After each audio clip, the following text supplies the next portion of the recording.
சென்னை திருவொற்றியூரில் மாடு முட்டி பெண் காயமடைந்திருக்கக்கூடிய நிலையில் மாட்டின் உரிமையாளர் இதுவரை கண்டறியப்படவில்லை என்று கூறப்படுகிறது. கூடுதல் விவரங்களோடு செய்தியாளர் ரகுவரன் இணைகிறார். ரகுவரன், இது தொடர்பாக என்னென்ன நடவடிக்கைகள் மேற்கொள்ளப்பட்டிருக்கு? விசாரணையில என்னென்ன தகவல்கள் கிடைச்சிருக்கு?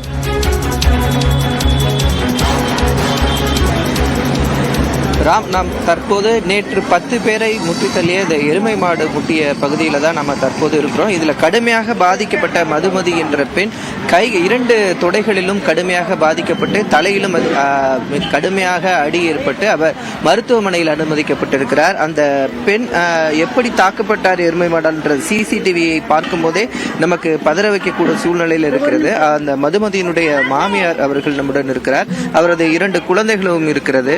உங்களுக்கு என்ன மாதிரியான பாதிப்பு ஏற்பட்டிருக்கு? இப்போ எப்படி ட்ரீட்மெண்ட் இருக்கு? அதாவது தொடை சுத்தமாக தொடையே இல்லை சார். அப்படியே இதுவாகிப்போகுது. தையல் ஏகப்பட்ட தையல் போட்டுக்கிறாங்க. 50 தையலுக்கு மேலே போட்டுருக்காங்க. இந்த காலு தான் எவ்வளோ சரியாகும்னு தெரியாது. இப்போ என்ஆர் ஸ்கேன் எடுக்க சொல்லிக்கிறாங்க. மண்டைக்கு வாமிட் எடுக்கிறா, எது சாப்பிட்டாலும் எடுக்கிறா. இந்த ஒரு கை ரொம்ப அடி, இந்த கை அது தூக்க முடியாதுக்கிறாங்க. யாரா அதிகாரிங்க வந்தாங்களா? எதுவும் சொன்னாங்களா? இங்கே வந்தாங்க. நாங்கள் இல்லை, நேற்று ஹாஸ்பிட்டலில் இருந்தோம். இங்கே வந்தாங்க, கனியரசு வந்தாருன்னு சொன்னாங்க. ஆனால் இந்த தெருவில் கையெழுத்து கேட்டால் யாருமே போட மாட்டேன்னு சொல்லிட்டாங்க அப்படின்னு சொன்னாங்க. இந்த கடைக்காரர்கிட்ட கேட்டோம். இங்கே ஊருக்கு நல்லா தெரியும் இங்கே அடிப்பட்டது.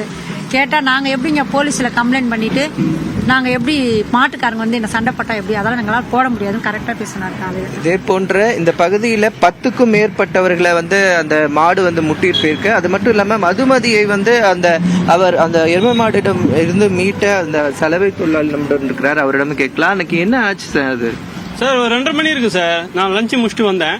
அவங்கள அந்த அக்கா வந்துட்டு இருந்தாங்க. அவங்கள அந்த மாடு முட்டிக்கு தரத்துன்னு ஈர்த்துன்னு போயிடுச்சு சார்.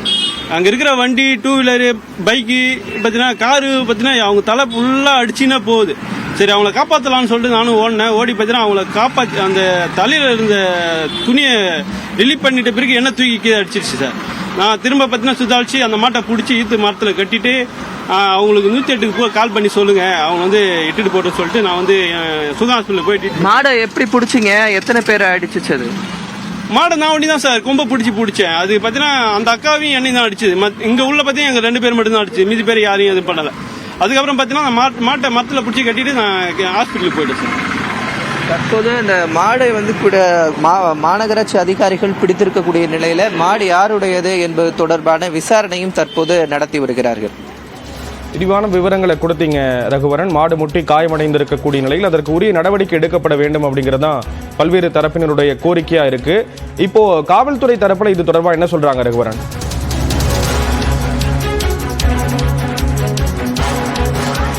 இந்த சம்பவம் தொடர்பாக மாநகராட்சி அதிகாரிகள் ஏற்கனவே நடவடிக்கை எடுத்திருக்கக்கூடிய நிலையில காவல்துறை அதிகாரிகளும் விசாரணை மேற்கொண்டுட்டு இருக்காங்க. தற்போது அந்த பெண் மருத்துவமனையில சிகிச்சை பெற்று இருக்க நிலையில எது போன்ற சிகிச்சை எல்லாம் அவங்க கொடுத்துட்டு இருக்காங்கம்மா? என்ன சொன்னாங்க அதிகாரிங்க? இங்க போலீஸ்காரங்க வந்தாங்களா? நேர்ல பாத்தீங்களா? என்ன சொன்னாங்க? டிராபிக் போலீஸ் வந்தாங்க நேற்று. டிராபிக் போலீஸ் வந்த பிறகு நாங்க அதுக்கு முன்னாடி ஹாஸ்பிட்டல் எதுவுமே அட்மிட் பண்ணிட்டோம். டிராபிக் போலீஸ் ஸ்டேஷன்ல போய் கம்ப்ளைண்ட் கொடுங்க அப்படின்னு சொன்னாங்க. நாங்க ஸ்டேஷன்ல போய் லீகலா கம்ப்ளைண்ட் கொடுத்தோம். கம்ப்ளைண்ட் எடுத்துக்கிட்டாங்க. நான் நகராட்சியில் மாடு எடுத்துகிட்டு போயிட்டாங்க. ஆளுங்க வந்தால் நாங்கள் கூப்பிட்டு கால் பண்ணுறோன்னு சொல்லிட்டு நம்பர் வாங்கியிருக்காங்க. இப்போ ஹாஸ்பிட்டலில் அட்மிட் பண்ணி நேற்று நைட்டு 11 மணி இருக்கும். அவங்களுக்கு ஆப்ரேஷன் பண்ணியிருக்காங்க. கிட்டத்தட்ட ஒரு 40 தையலுக்கு மேலே போட்டிருக்காங்க. செதையே இல்லை தொடையில், வெறும் எலும்பு தான் இருக்குது. தொடையில் இருக்க ரத்த கொலை கிழிஞ்சிருச்சு அவங்களுக்கு, நரம்பு. அதனால் 3 நாள் கழித்து மறுபடியும் அந்த கட்டு ஓப்பன் பண்ணி பார்ப்பாங்களாம், கால் அழுகி இருக்கா என்ன ஏதுன்னு. அதுக்கப்புறம் தான் எதா இருந்தாலும் சொல்ல முடியும்னு சொல்லிட்டாங்க. இப்போ ஒரே வாமிட் பண்ணிட்டே இருக்கிறதுனால தலையில போய் ஸ்கேன் எடுக்கிறதுக்காக ஐபிஎம் ஸ்கேன் சென்டர் போயிருக்காங்க. இங்க நிறைய மாடு இப்படிதான் சுற்றி தெரியுதா? இதுக்கு நடவடிக்கை எதுவும் எடுத்திருக்காங்களா? நீங்க எந்த யூஸ்மே கிடையாது. தனியார் சன்னான்றவர் நம்ம வார்டு எம்சி, அவர் இந்த ரோட்ல மாடு நிக்கிறது, கட்டி போடுறது இதெல்லாம் வான் பண்ணாரு தான்.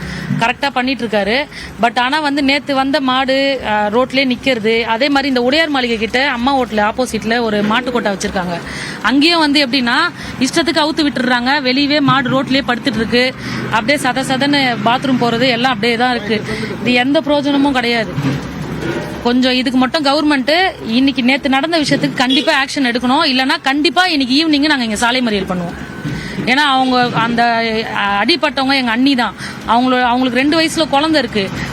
நேற்று நான் தான் ஹாஸ்பிட்டலில் போய் அவங்கள பார்த்ததே நான் தான் ஹாஸ்பிட்டலில் தூக்கிட்டு போய் அட்மிட் பண்ணி என்னால் அதெல்லாம் நினச்சி கூட பார்க்க முடியல இன்னொரு வாட்டி கூட. ஏன்னா அந்த மாதிரி இருந்தது. அவங்களுக்கு காலே இல்லைங்க, தொடையே இல்லை.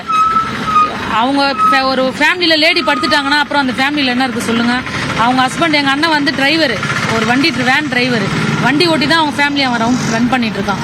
கொஞ்சம் இது அந்த ஓனர் யாருன்றது கண்டிப்பாக எடுத்து தக்க நடவடிக்கை எடுத்தே ஆகணும் கவர்மெண்ட். இல்லைன்னா கண்டிப்பாக நாங்கள் எல்லாருமே சேர்ந்து இங்கே பிரச்சனை பண்ணுவோம். அதாவது மக்கள் அடர்த்தியாக இருக்கக்கூடிய இந்த பகுதியில் வந்து மாடுகள் நிறைய திறந்த வெளியிலே இருக்கு. காலை 9 மணிக்கெல்லாம் மாடுகளை வந்து அவுத்து விட்டுறாங்க. இதனால பள்ளிக்கு போற குழந்தைகள் இருந்து முதியவர்கள் இருந்து அனைவருமே கடுமையாக பாதிக்கப்படுவதாகவும் இந்த மக்கள் தெரிவிச்சிருக்கிறாங்க. விரிவான விவரங்களை கொடுத்தீங்க, நன்றி ரகுவரன்.